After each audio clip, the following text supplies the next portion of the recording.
Bentrovati. L'Associazione Culturale Studium Fidei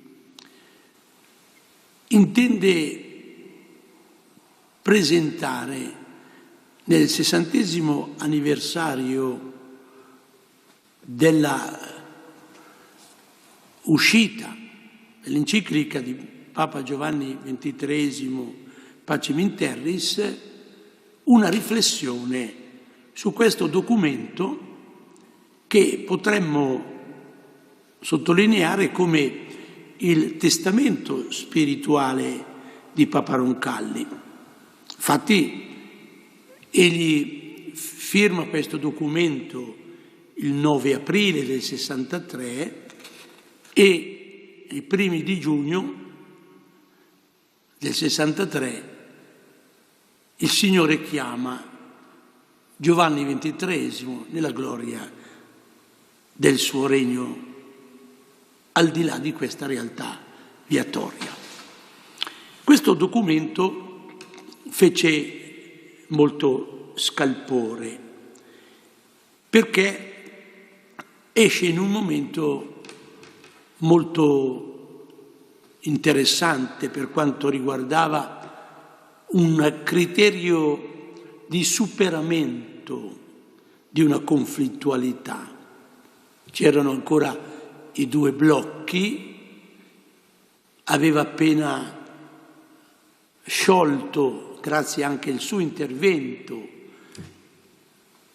la conflittualità del problema di Cuba tra l'Unione Sovietica e gli Stati Uniti d'America, grazie anche proprio all'intervento di Giovanni XXIII, ma soprattutto al suo carisma, che toccò il cuore di Khrushchev e dello stesso Kennedy. Quindi noi viviamo un po' il dramma della conflittualità, la guerra guerreggiata, non solo nel mondo come in Africa e nell'Asia, ma anche proprio qui vicino, nella nostra cara Europa, tra la Russia e l'Ucraina. Una conflittualità che ci stringe il cuore. Si tratta di fratelli cristiani, ecco, che sono in una dimensione di sofferenza grande, perché la guerra porta solo grande disgrazie, grandi sofferenze. Senza entrare nel merito, sappiamo l'invasione della Russia nell'Ucraina, ma sappiamo anche le situazioni difficili del Donbass create dai nazionalismi. Quindi siamo in un momento che è necessario riflettere. E su che cosa dobbiamo riflettere? Noi cristiani dobbiamo riflettere sul Vangelo, ma in 2000 anni anche la Chiesa di Cristo ha offerto al mondo anche degli insegnamenti attraverso la dottrina sociale e attraverso anche il magistero dei pontefici romani. Pensiamo a Pio XI contro il nazismo e il comunismo. Pensiamo anche ancora prima, pensiamo a Benedetto XV che sottolinea la guerra come inutile strage. Pio XII con la guerra tutto è perduto, e poi ecco Giovanni XXIII non solo con la Pacem in Terris, ma anche con questo intervento, dicevamo, nel 62 per risolvere il problema gravissimo di Cuba che avrebbe coinvolto, l'umanità intera. E non possiamo dimenticare il continuo appello di Papa Francesco alla pace e all'attenzione verso questa conflittualità che praticamente dona una situazione di stabilità e destabilizzante questa conflittualità tra Russia e Ucraina un po' per tutto il mondo, ma in modo particolare per l'Europa. Vediamo un po' allora il documento, da dove nasce questo documento. Più di qualcuno, ha voluto quasi attribuire questo documento alla stesura integrale di Monsignor Pavan, Cardinal Pavan. È vero che Papa Giovanni interpellò Monsignor Pavan, che era appunto docente alla Lateranense, ma lo stile, l'indicazione fondamentale sono praticamente di Papa Giovanni XXIII. E voglio sottolineare una confidenza di Papa Giovanni XXIII per stabilire il vero autore di questo, profetico documento. È stato riportato nel libro di Roncalli e mio, Pacem in Terris, edito dalla Cantagalli 10 anni fa, al 50° della Pacem in Terris. Abbiamo riportato dal diario di Yves Congar, di una udienza che Papa Giovanni fece a Monsignor Martì. Abbiamo riportato proprio integrale, così dice il diario di Yves Congar. Il Papa, che ha ricevuto Monsignor Martì per 40 minuti, gli ha detto di essersi annoiato durante il primo mese del concilio, perché non si andava né avanti né indietro e tutte le discussioni sulla liturgia, così come erano impostate, non gli interessavano. Il Papa vuole che si proceda e quindi che si lavori con più, intensità. Occorre, afferma, saper vedere il bene che c'è nelle posizioni di tutti e degli altri. Gli ha anche raccontato che Monsignor Pavan aveva fatto per la Pacem in Terris un testo troppo astratto, quindi quello che c'è non è il testo che fece Pavan, ma quello che rivide d'esponte sua Giovanni XXIII. Nella notte fra il 6 e il 7 gennaio, dice Papa Giovanni, dopo averlo letto, il Papa ha avuto l'ispirazione di rivolgersi non solo alla Chiesa, ai cristiani, ma a tutti gli uomini di buona volontà, quindi non solo ai cristiani, e quindi rivede il testo secondo questo suo progetto. Ha riflettuto anche sui 4 pilastri che poi lui indicherà con quello spirito proprio di Roncalli stesso. Ho riflettuto dunque sui 4 pilastri: verità, giustizia, amore e libertà. E dice Congar, annoto questo per la storia.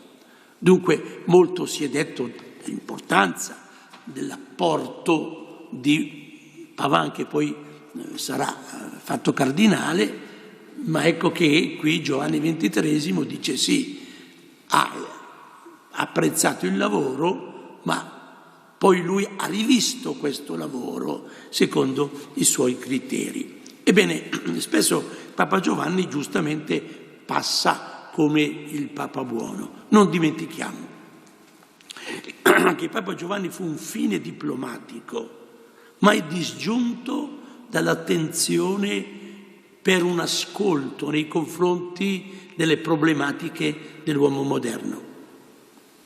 Pio XII, un fine diplomatico, se non avesse avuto questa valutazione di Giovanni XXIII, cioè di Angelo Giuseppe Roncalli, certamente non lo avrebbe inviato a Parigi, una delle nunziature più importanti, per la Santa Sede. Quindi non dimentichiamo mai che appunto sotto l'umiltà e l'atteggiamento bonario che veniva dal cuore, non da un atteggiamento studiato, vi è anche il fine diplomatico Angelo Giuseppe Roncalli. E qui lo vediamo, una diplomazia legata alla pastorale, proprio perché è qui il criterio fondamentale. Allora io vorrei anzitutto dirvi, ecco, come è strutturata questa enciclica giovannea che ancora oggi ci offre l'opportunità di considerare quanto sia importante porre al centro sempre, come lui pone, ecco, la persona umana. Ecco, vedete la differenza, ad esempio, tra la concezione sociale che emerge dal marxismo, che è un'attenzione sociale per una categoria, quindi il mondo operaio. Ecco, qui c'è invece nella dottrina sociale della Chiesa un'attenzione alla persona umana. Questa è la grande differenza che appunto che viene poi anche, diciamo così, sottolineata per trovare qual è la linea giusta che deve essere posta nei confronti del problema, ad esempio, dell'America Latina, no? Quindi non è una soluzione marxista quella che dà una risposta, quindi la categoria, ma è la dimensione della dottrina sociale della Chiesa, del Vangelo, è la persona che conta, non una categoria. Certo, la persona è inserita in questa o quella dimensione sociale e in questa categoria, ma alla persona noi dobbiamo appunto entrare nella logica della realtà per offrire delle dimensioni che sono appunto le proposte per una qualità dei rapporti personali tra individui, ma anche nei rapporti tra gli stati. Ecco, come è composto allora questo documento?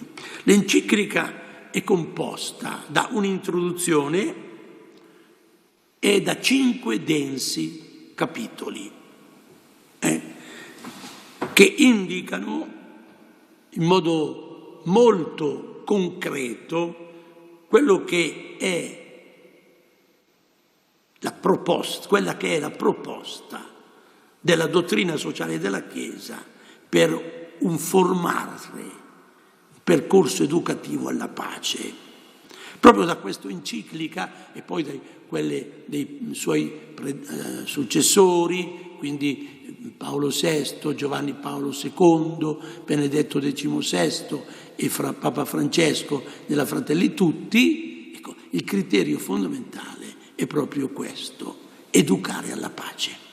Ma non con l'adagio latino, se vuoi la pace prepara la guerra. Al contrario, preparare gli animi alla fraternità, nella verità, nella giustizia, i cosiddetti 4 pilastri. È lì che è fondamentale il discorso. Ed è questi 4 pilastri sui quali Giovanni XXIII mette le mani.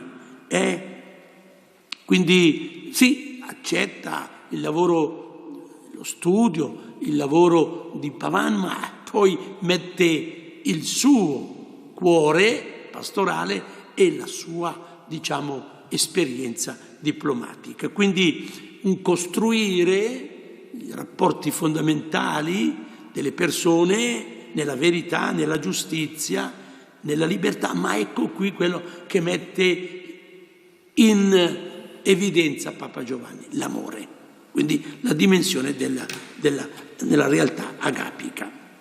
Ecco, quindi il primo di queste aree è l'ordine tra gli esseri. Poi la seconda area è la dignità della persona umana, quindi i suoi diritti e i suoi doveri. E poi nella terza area abbiamo il rapporto tra gli esseri umani, quindi gli individui, le persone, e i poteri politici all'interno della comunità. Quindi poi qual è l'aspetto fondamentale del bene comune, la sottolineatura del disarmo e della libertà. Quarta area sono i rapporti degli esseri umani e delle comunità politiche con la comunità mondiale, diremmo noi oggi con la globalizzazione. Ecco, io vorrei proprio che anzitutto leggessimo l'introduzione che fu rivista in toto, ecco, l'articolo 1 della Pacem in Terris, che è proprio di Papa Giovanni, l'1 e il 2. Così inizia l'ordine nell'universo. Dice il Papa: la pace in terra deve essere, come è nel cuore delle persone, un anelito profondo di tutti gli uomini di tutti i tempi. Però come può venire instaurata questa pace?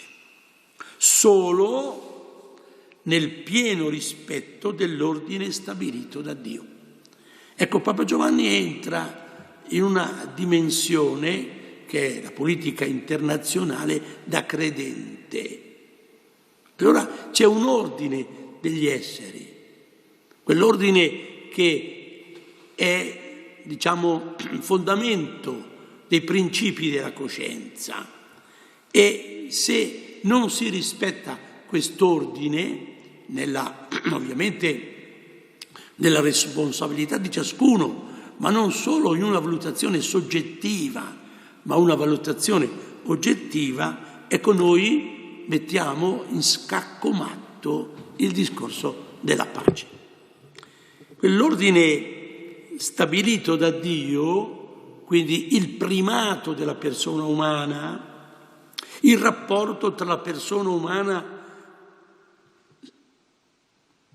e il creato, il rapporto tra il soggetto e la comunità nella quale egli vive, sociale, religiosa, culturale, deve entrare nella logica proprio di un criterio di valutazione delle cose.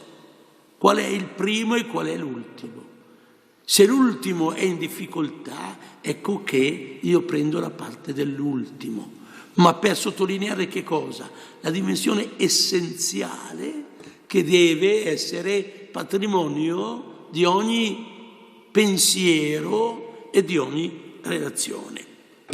Quindi, anzitutto, il senso del primato di Dio, l'ordine stabilito da Dio, quindi la legge naturale. La dottrina sociale della Chiesa si basa essenzialiter sulla legge naturale. Poi continua sempre il primo paragrafo. I progressi della scienza e le invenzioni della tecnica attestano come negli esseri e nelle forze che compongono l'universo regni un ordine stupendo. Quindi renderci conto di quella che è l'evoluzione, il senso oggettivo della realtà della vita nelle fasi, nelle sue fasi, quindi la realtà della terra, la vita nella dimensione della realtà concreta, minerale, vegetale, animale, razionale e anche ovviamente soprannaturale. E quindi l'ordine stupendo presente nell'universo è quello che diventa e deve diventare, scusate il termine un po' elementare, il sillabario, grazie al quale noi dobbiamo vedere che dobbiamo fare, qual è il primato a cui dobbiamo dare e come dobbiamo entrare in una logica di coordinamento etico a favore sempre di chi? Di tutto l'universo, ma a chi è dato il compito di coordinare l'universo, e lo prendiamo dal libro della Genesi, all'uomo, alla coppia umana. Quindi dice quest'ordine stupendo è attestato pure in un concetto che noi dobbiamo fare nostro, dice Papa Giovanni, è la grandezza dell'uomo che scopre tale ordine e crea gli strumenti idonei per impadronirsi di quelle forze e svolgere a suo servizio. Ecco quindi il primato della legge naturale come stigmata della presenza del Creatore e la missione che ha l'uomo nei confronti di tutta questa realtà. Ecco allora che qui potremmo dire giustamente che troviamo in anteprima la legittimazione di quello che ci dice Papa Francesco nella Laudato Si, il rispetto della realtà creata, del clima, dell'acqua, delle foreste, di questa casa comune che è la terra, e quindi scoprire quello che è l'uomo nella sua missione di custode di questa realtà. Ecco allora che l'Imago Dei, l'immagine di Dio, entrata nella dimensione di una lettura cosmica, è una lettura pertinente, che dà allora all'uomo un'etica. Come ti devi rapportare nei confronti della realtà, la casa comune, di quello che è la vegetazione, di quello che è la vita degli animali, di quello che è la vita dei tuoi fratelli e sorelle della tua stirpe, uomini e donne di ogni lingua, di ogni religione, di ogni cultura. È lì il discorso. Quindi la tutela della dignità della persona umana e quindi la tutela della casa comune. Quindi l'uomo non può prescindere da queste due attenzioni che devono essere, pertinenti al suo modo di agire. E qui al numero 2 anche, che è proprio di Papa Giovanni, quindi che precede poi la disamina di quello che è l'ordine degli esseri umani, così continua il Papa. I progressi scientifici, e le invenzioni tecniche manifestano innanzitutto la grandezza infinita di Dio che ha creato l'universo e l'uomo.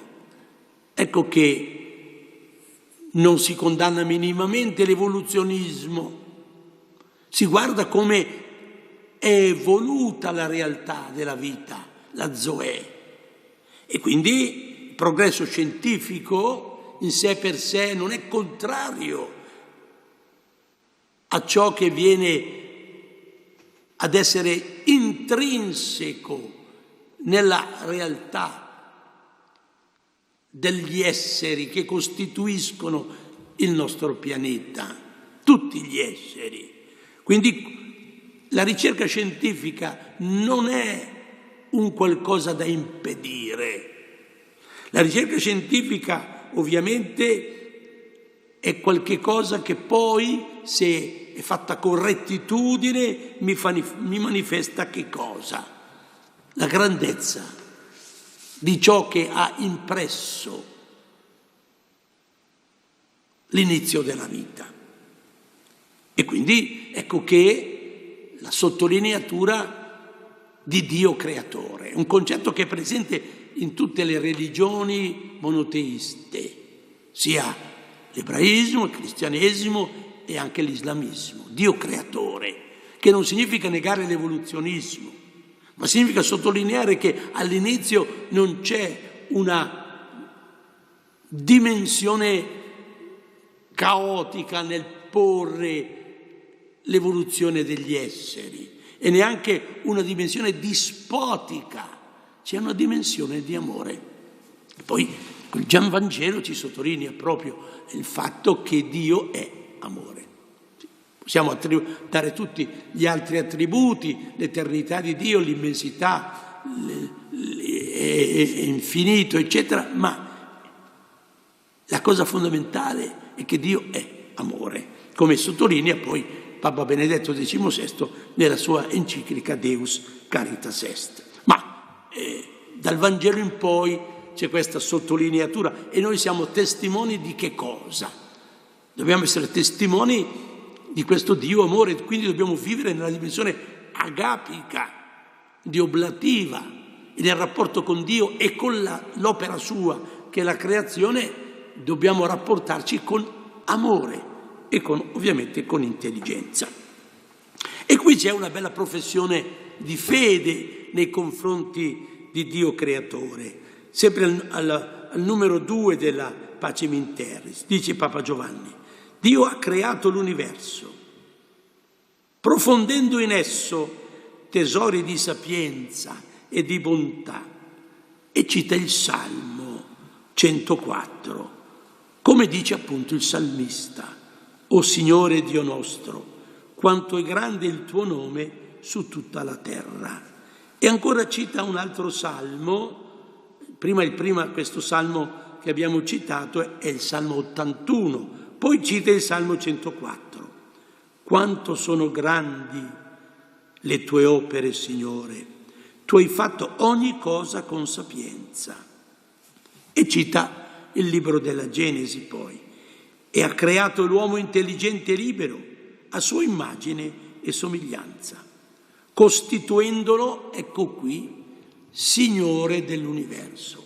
Quel concetto di dominatore, no, che troviamo in alcune traduzioni del libro della Genesi, ha implicito il compito di custode. Signore è colui che vede e provvede, quindi tutela. Ecco. E questa dimensione però è data a chi? All'uomo.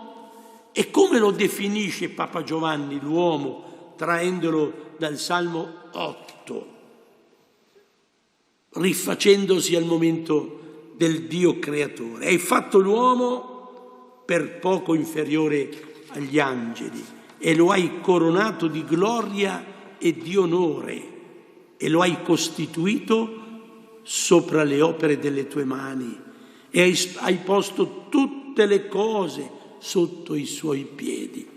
Potremmo dire che già qui all'inizio della Pacem in Terris la sottolineatura della dignità della persona umana porta con sé un'antropologia completa. Quindi l'uomo che fa parte dell'ordine degli esseri, il primo tra questi, non per creazione ma per missione, è lì nella realtà creata immagine di Dio, per custodire l'opera di Dio.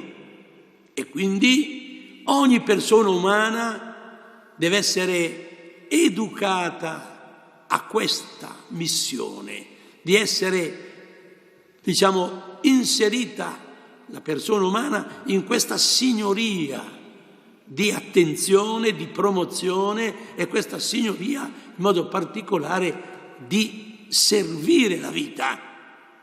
E qualora che in questo senso è superiore ad ogni altra realtà creata l'uomo, superiore agli angeli perché ha in sé un qualche cosa che Dio ha donato all'uomo. Dio ha creato e l'uomo deve custodire ma anche perfezionare. Lo dice poi il Concilio, no? L'uomo col suo lavoro perfeziona l'opera della creazione. È un cambiamento fondamentale questa concezione e il Concilio la trae proprio dalla mens di Giovanni XXIII. Non dunque il lavoro come pena, certo, a causa della colpa, ma lavoro come perfezionamento dell'opera del Creatore voluta, questa perfezione da Dio attraverso l'uomo. E quindi ecco che ogni lavoro è dignitoso e ogni lavoro ha diritto di essere retribuito sicuramente, ma anche promosso e stimato e rispettato. Questa è l'inquadratura fondamentale. Nella Pacem in Terris c'è un'antropologia compiuta, dove l'uomo è al centro.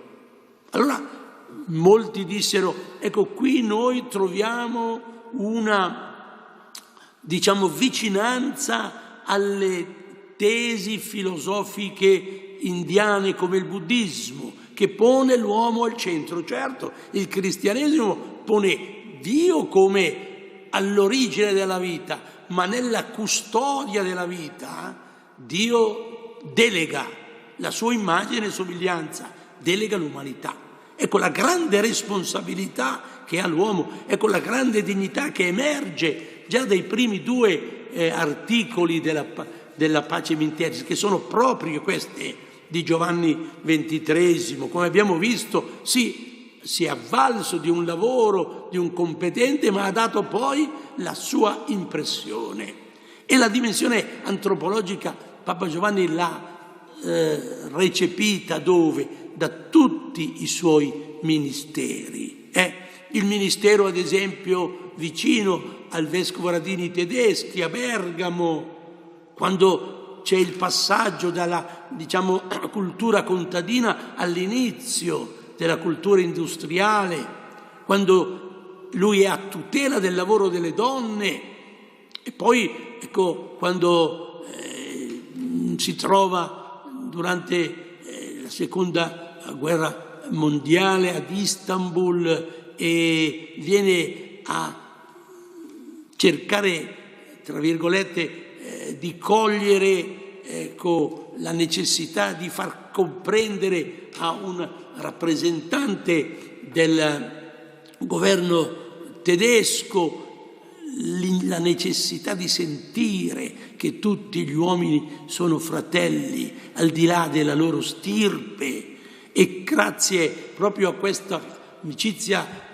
culturale e spirituale dell'annunzio Roncalli, il delegato apostolico Roncalli, con il rappresentante della Germania, riesce a salvare un treno di bambini che era diretto verso Auschwitz. Quindi, e poi tutto il suo rapporto da nunzio in Francia nei confronti di stabilire la verità. Quando De Gaulle vuole fare in modo che i vescovi che durante l'occupazione nazista hanno dovuto continuare il loro ministero, e qualcuno poteva sembrare vicino agli occupatori, ecco che Papa Giovanni, da questi 20 che De Gaulle vorrebbe eliminare, fa con verità i passi dovuti per comprendere ciò che è stato operato nella verità e nella carità, e tra 20 ne salva 18 nella verità e nella giustizia, e 2, ecco, non entrando in queste logiche di giustizia, di pastorale e di carità, ecco, ma su 20 ne salva 18. Ecco allora che la sua esperienza di un'antropologia compiuta, vera, nella verità, nella giustizia, nella libertà, ma soprattutto, come dice lui, nell'amore, ecco che questo diventa il patrimonio dell'antropologia di Giovanni XXIII, soprattutto qua, nella Pacem in Terris. La dignità della persona umana in ogni campo, sociale, culturale, educativo, relazionante, ludico e religioso, è necessario focalizzare quelli che sono i suoi diritti e anche i suoi doveri. Papa Giovanni, proprio nella sua enciclica Pacem in Terris, sottolinea questo aspetto, la necessità che ogni essere umano che è persona, quindi ecco la sottolineatura filosofica di ciò, in questo potremmo richiamare il senso della filosofia del personalismo di Maritain, ma anche che è cattolico ma anche di Ricoeur, che è protestante, ma le radici sono sempre evangeliche, è la fondamentalità, ecco, della persona soggetto, la quale ha diritti e doveri. Proprio Papa Giovanni, basandosi sul diritto naturale, sottolinea questo aspetto, quindi richiama anzitutto che ogni essere è persona, quindi essendo persona ha la capacità di agire responsabilmente, quindi volendo, con una determinazione e un'azione in un certo modo, alla quale intenzione, quindi volontà e azione, ecco, hanno in sé per sé che cosa? Una valenza positiva o negativa. Quindi diventa importante che il soggetto, persona, ecco, abbia la consapevolezza dei suoi diritti e dei suoi doveri. E Papa Giovanni, dal numero 6 in poi, sottolinea quelli che sono i diritti della persona umana. Dice al numero 6 c'è il diritto all'esistenza e ad un tenore di vita dignitosa. Poi al numero 7 c'è il diritto di tutelare, essere tutelato nei valori morali e culturali. E così sottolinea: ogni essere umano ha il diritto alla buona reputazione, alla libertà nella ricerca del vero, nella manifestazione del pensiero e nella sua diffusione, nel coltivare l'arte entro i limiti consentiti dall'ordine morale e del bene comune, e ha il diritto alla obiettività dell'informazione. Altro diritto, al numero 8, dice il diritto di onorare Dio secondo il dettame della retta coscienza. Ecco, questo numero della Pacem in Terre fu fondamento anche per il decreto sulla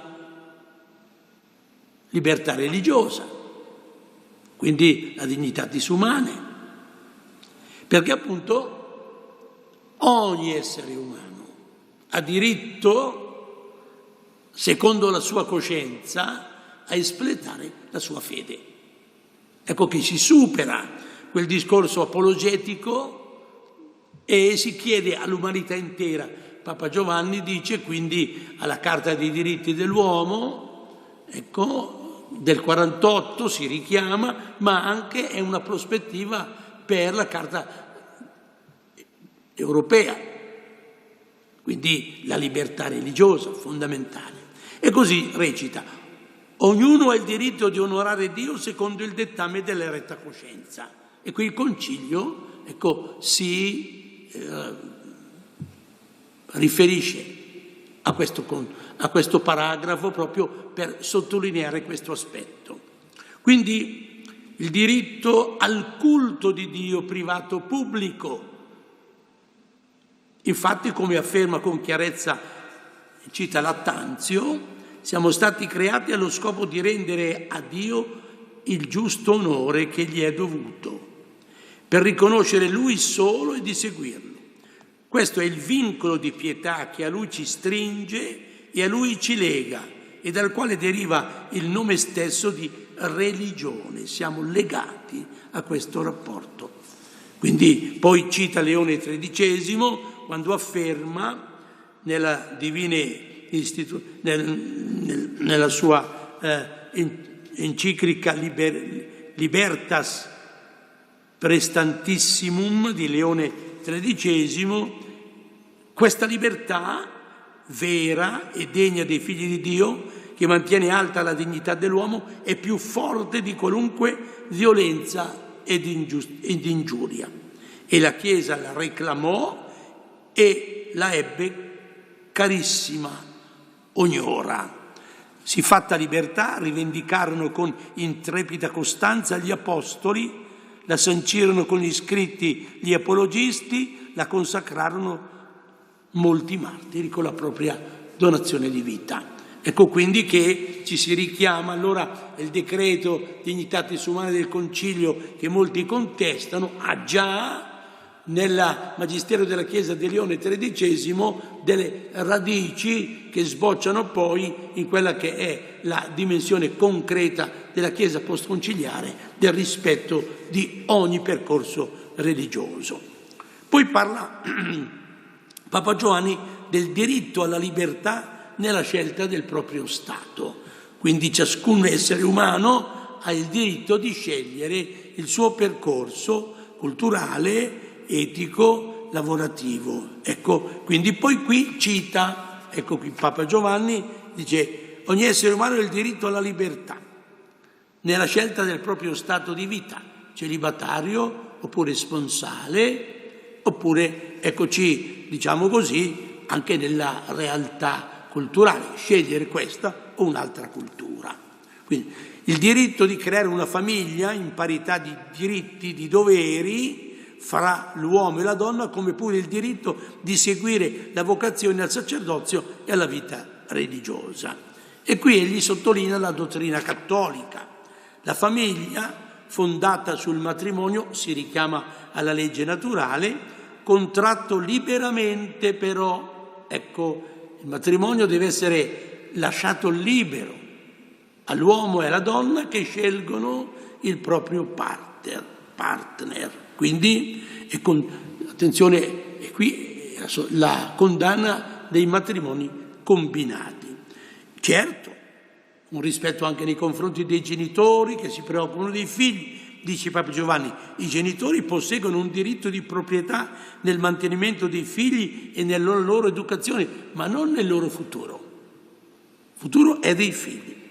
Poi c'è il diritto attinente al mondo economico. Ecco, il mondo economico deve tener conto, ecco, della dignità della persona. Quindi un lavoro dignitoso. Diritto di riunione e di associazione. Quindi il diritto anche, questo lo aveva già sottolineato Papa Giovanni nella enciclica Mater et Magistra, dove appunto indica l'importanza della libertà e della responsabilità. Al numero 12 il diritto di emigrare. È molto, molto attuale anche questo discorso, come c'è il diritto anche di rimanere.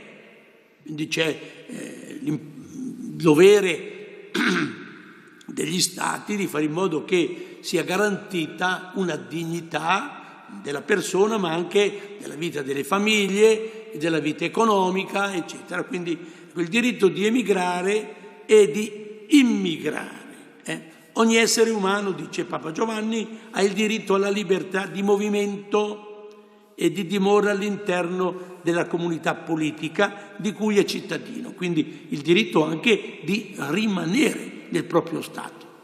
Quindi un'interpellanza all'autorità politica di rendere una vita degna affinché ciascuno possa con il proprio lavoro e con la propria, diciamo, cultura e offrire l'educazione perché si possa crescere democraticamente in libertà nel proprio Stato. Però oltre a questo ogni persona ha il diritto, quando legittimi interessi lo consigliano, di immigrare in altre comunità politiche e stabilirsi in esse. Per il fatto che sia cittadini di una determinata comunità politica, nulla perde di contenuto la propria appartenenza in qualità di membri della stessa famiglia umana. Quindi potremmo dire che la terra non è di questo o di quell'altro Stato, ma dell'umanità intera. Ovviamente ogni Stato ha il compito di gestire bene la propria pars. Quindi ogni persona ha dunque il diritto di emigrare e anche di essere accolto come cittadini nella legalità, si capisce. Poi c'è il diritto a contenuto politico e questo, conclude tutta la fase dei diritti che Papa Giovanni sottolinea, che poi sono quelli appunto della legge naturale. Dalla dignità della persona che cosa scaturisce anche? Il diritto di prendere parte attiva alla vita politica. Ecco, quando uno paga le tasse, quando uno non delinque, ha il diritto di partecipare in senso attivo e passivo alla vita pubblica e addurre un apporto personale all'attuazione del bene comune. Ecco, l'uomo come tale, riporta un radiomessaggio di Pio XII, lungi dall'essere l'oggetto e un elemento passivo nella vita sociale, ne invece deve essere e rimanere il soggetto, il fondamento e il fine. Questi sono i diritti che ha una persona umana per sentirsi tutelata nella sua dignità. Quali sono i doveri? Qui dal numero 14 al 25 sottolinea i vari doveri della persona umana.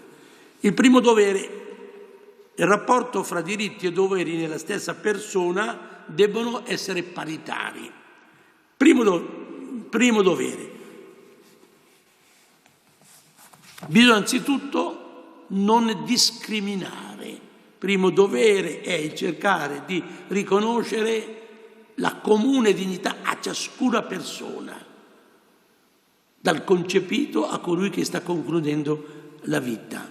Dovere di far sì che una persona possa nascere. Il dovere di far sì che una persona possa vivere con dignità e il dovere del rispetto reciproco di qualsiasi persona appartenente a culture, a stirpi diverse. Quindi questa parità. Dovere alla mutua collaborazione. Siamo parte di una collettività, quindi ciascuno ha il dovere di partecipare al bene culturale, sociale ed economico della comunità dove egli è inserito. Il primo articolo della Costituzione italiana è proprio questo. La Repubblica è fondata sul lavoro. Quindi ciascuno deve, secondo le proprie qualità e le proprie pertinenze, espletare il suo lavoro, non solo per il bene della sua famiglia, ma anche per il bene della collettività. Poi il dovere di vivere con responsabilità ogni scelta di vita. Bisogna quindi che i rapporti, dice Papa Giovanni, nella convivenza, ciascuno prenda le sue responsabilità. La responsabilità ce l'ha la genitorialità, una responsabilità all'interno della famiglia ce l'hanno anche i figli maggiorenni, ma anche quelli che maggiorenni non sono, una certa responsabilità reciproca alla proprietà, una responsabilità che hanno tutti coloro che sono cittadini di uno Stato. Essere responsabili perché? Perché il bene comune sia messo in atto.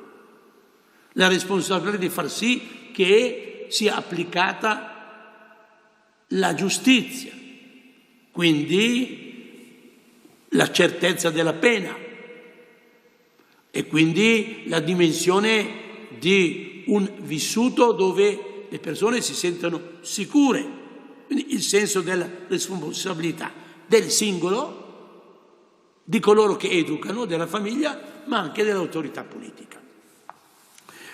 La convivenza deve essere, ecco qui è il punto forte di Papa Giovanni, la convivenza deve essere nella verità, nella giustizia, nell'amore e nella libertà, e questo è proprio di suo pugno. E quindi vorrei proprio leggere il numero 18. La convivenza fra gli esseri è quindi ordinata feconda e rispondente alla loro dignità delle persone. Quando?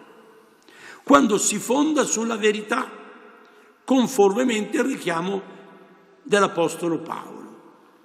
Via dunque da voi la menzogna e parli ciascuno col suo prossimo secondo verità, poiché siamo membri gli uni degli altri. Ecco, il senso della lealtà nei rapporti tra persone, ma anche tra le istituzioni dello Stato e i cittadini, e viceversa, i cittadini nei confronti delle istituzioni dello Stato. Questa è dunque la dimensione della verità. La convivenza umana deve essere anche considerata anzitutto come un fatto spirituale, quale comunicazione di conoscenza nella luce della verità, esercizio di diritti, adempimento di doveri, impulso e richiamo al bene morale e come nobile comune godimento del bello in tutte le sue legittime espressioni. Quindi crescere nella dimensione della lealtà, nella giustizia, tutelare ed esigere che sia tutelata la propria libertà, ma tutelare e anche promuovere la libertà altrui. Con quale spirito? Non uno spirito di dominio, ma uno spirito di amore. Ecco la criterialità importante che porta il cristianesimo, colui che si richiama, diciamo così, ai valori veri occidentali che hanno a fondamento l'aspetto della dimensione ebraico-cristiana, e vivere dunque questa dimensione. Vi è poi il dovere di un ordine morale che ha come fondamento oggettivo il criterio di Dio. Questo è un punto importante da parte di chi governa. Altro dovere, il dovere di scoprire i segni dei tempi. E quindi ecco che il valore dei segni dei tempi noi oggi dovremmo vederlo proprio nella giustizia distributiva. Poi dovremmo vederlo nella tutela, promozione reale della donna. Qui lo dice in modo esplicito la Pacem in Terris. Bisogna che ci sia questa realtà. Dice l'ingresso della donna non solo nella vita del lavoro, ma nella vita pubblica, più accentuatamente nei popoli della civiltà cristiana, più lentamente ma sempre di larga scala tra le genti delle altre tradizioni o civiltà. Bisogna promuovere la dignità della donna nella vita, non solo lavorativa, ma anche nella vita politica, dice Papa Giovanni. Nella donna infatti diviene sempre più chiara e operante la coscienza della propria dignità. Sa di non poter permettere di essere considerata e trattata come strumento. Vediamo che in certe civiltà ancora è così. C'è presente tutto il problema dell'Afghanistan, il problema dell'Arabia Saudita, le donne che vogliono la loro libertà, ma anche tra noi questi femminicidi. Bisogna educare al rispetto della donna come tale, non solo come madre, ma perché parte integrante della famiglia umana con tutti i suoi diritti e i suoi doveri, ma con la specificità sua. La donna sa di non poter permettere di essere considerata e trattata come strumento, esige di essere considerata come persona, tanto nell'ambito della vita domestica come nella vita pubblica.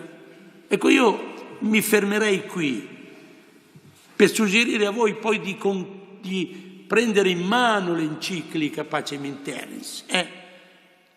C'è questo testo, Pacem in Terris, l'ultimo dono di Giovanni XXIII, edito dalla Cantagalli e commentato da Marco Roncalli e dal sottoscritto. È importante per capire come noi oggi dobbiamo affrontare il problema concreto della cultura della pace, che non è soltanto la non belligeranza, ma il vivere concretamente nella prospettiva della promozione della dignità della persona umana, in modo particolare nella concezione dei segni dei tempi, che ha come apice la promozione della donna e il rispetto della donna in tutti i suoi campi.